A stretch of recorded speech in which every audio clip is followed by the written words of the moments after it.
Okay, now that we have created our beam structure, what we need to do is check our structure for any problems. That can be accessed through check menu command, duplicate, and floating joints command. And here we see a lot of floating joints. We can just delete all. If we see any duplication of nodes, we can just specify the tolerance. And you see there's some duplication of nodes that we can get rid of. We should check for duplication of members and so on also. Okay. Now if I click on the redraw solid option, it'll actually redraw the entire structure with the 3D profiles. If I say LJ in the graphics, it'll allow me to label all the joints. If I say LM on my keyboard, I can label all my members too. Okay. Now the next thing that I want to do is copy the structure along the positive z-axis. So if I go to edit menu and then click on extrude model, this will allow me to select all the members in the structure and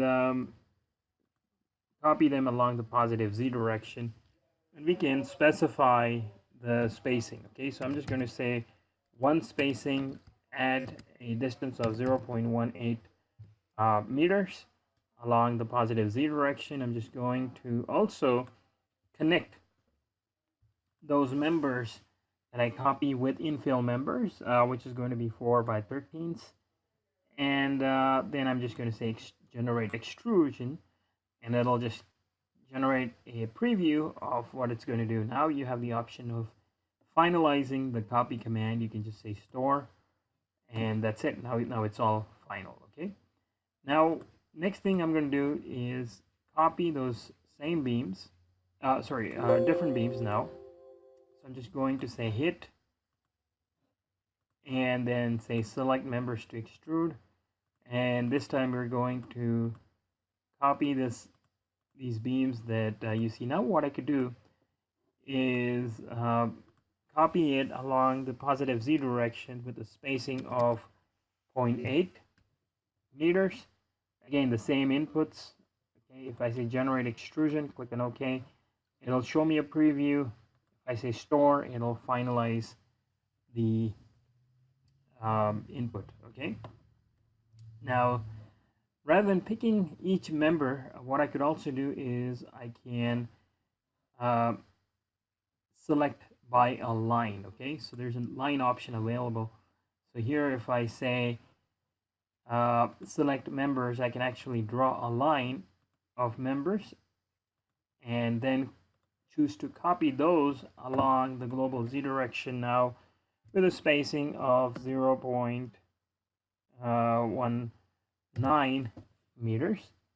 Okay, and say generate extrusion along the positive z direction. Click on OK. It'll show me a preview and store. Okay, so very easy to generate these types of geometries. Okay.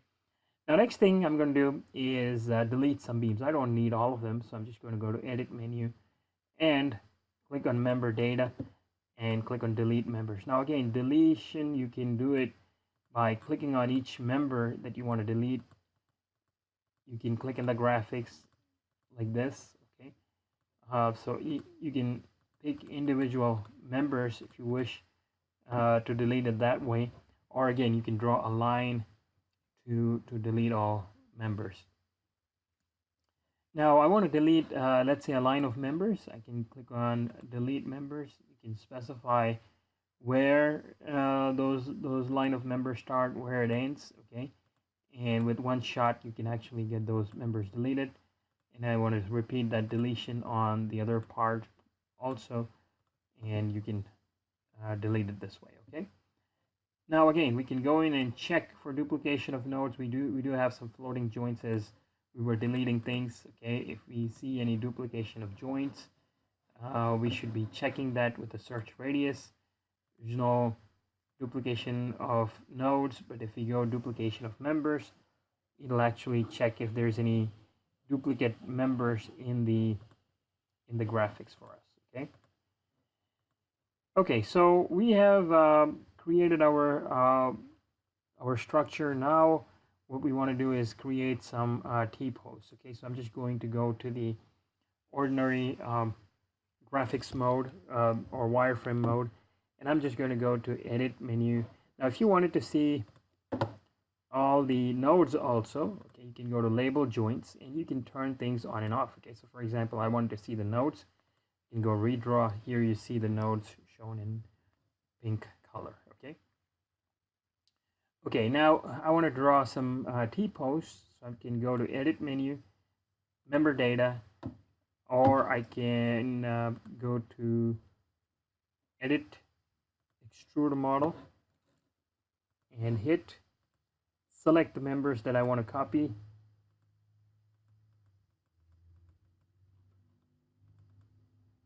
You can pick any of those. So let me just zoom in because it's hard to pick those members. So I can just say reset, hit select members to extrude. I'm going to select this member, right click, and then extrude along the global y-axis, okay, positive y-axis with the channel section. Okay, so this time we're going to use a channel section for my extrusion, and once you've given those, we can specify one spacing at, let's say the height of this is about 0.5 meters along the global y direction, and if we say generate extrusion, it'll create a frame along the global y direction. Okay, now I want to delete this and make it a T-post, so I can go to edit menu, member data, delete members. I'm going to delete this member. Okay, and then I'm going to copy this member on the right hand side and copy it along the left. Okay, so you can say select members to copy, select that member, and I'm going to copy it by joint. Okay, so if I click on here, click on the two joints, it'll do a copy for me, and I can store that in the graphics. Okay, now these members at the top have, like if I draw a 3D solid, it has a white flange section assigned to it. Okay, so I want to change that to a channel section, so I can basically go in and right click on that member, and here it'll show me the member property group. I can double click on it. Okay, let me just expand and show it to you. It's a 4x13, right? So if I double click on it, I can change this one, or I can change all the W 4x13s to another profile. In this case, I want to change the selected attribute only, and I want to change it to MC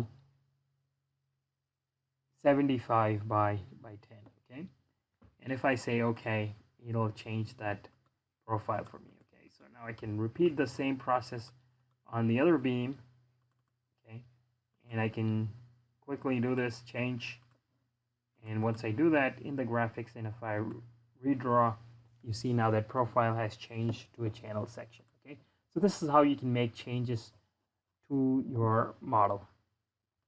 Now let me go in and edit a bunch of beams. Okay, so I'm just going to say copy model, edit copy model, and then hit and select members. In this case, I want to just copy this T-post several times. Okay, now I can select members in the graphics by just hitting on those beams.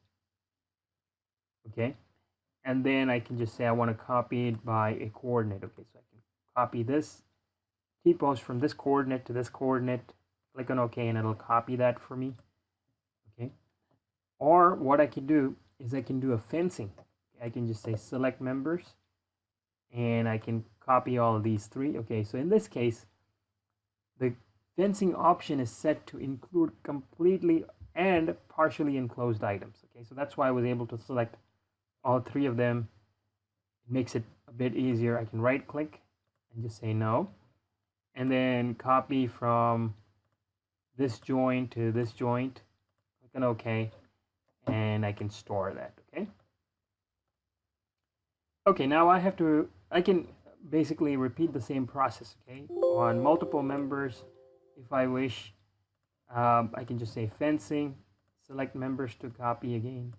You don't have to select the whole thing. You can just select partially, right click, and then click on generate copy, and we just have to do this 3 more times. Okay,